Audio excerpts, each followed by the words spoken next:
We Do Biz. 3 minutes, Un expert. Un conseil. sur We Do Biz.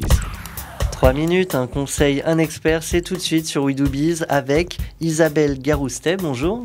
Bonjour. Isabelle Garoustet, vous êtes responsable des ressources humaines, également associée chez Creatis, membre également du groupement Différence. Et aujourd'hui, on va s'intéresser à une question essentielle pour nombre d'entreprises, celle de l'embauche, celle des premiers recrutements et des vraies questions à se poser en la matière, notamment en termes de timing. À quel moment faut-il recruter? Isabelle Garoustet, on vous écoute. Alors, le déclenchement d'une embauche se fait essentiellement sur 2 critères. Votre activité et votre chiffre d'affaires.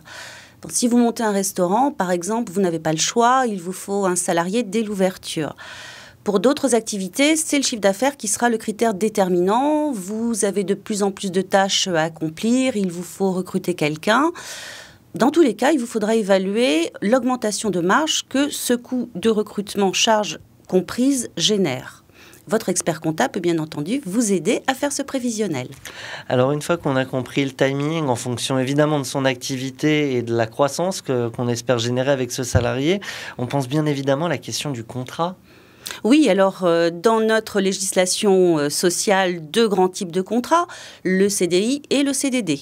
Donc le CDI, c'est un engagement dans la durée que l'entreprise doit pouvoir supporter financièrement. Dans un CDD, le coût financier est plus limité dans le temps, donc ça paraît peut-être plus adapté à une jeune entreprise.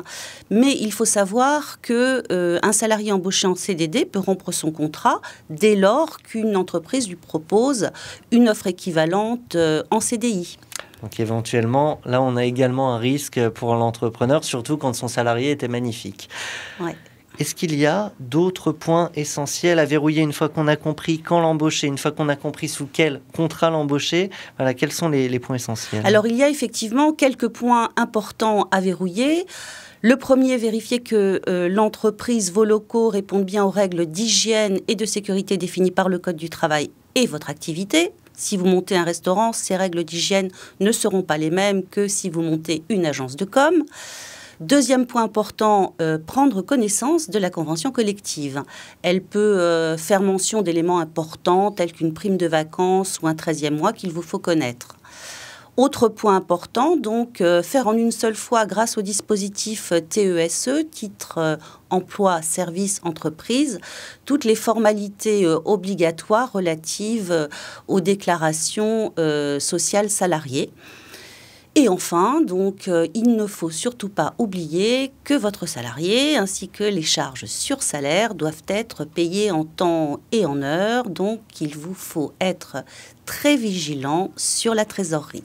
Et il me fallait également être vigilant sur cette chronique qui devait se terminer en temps et en heure. 3 minutes de précieux conseils, c'était avec vous. Merci Isabelle Garoustet. Merci. Je le rappelle, responsable des ressources humaines et associée chez Creatis, également membre du groupement Différence. À très bientôt sur We Do Biz. À bientôt, merci.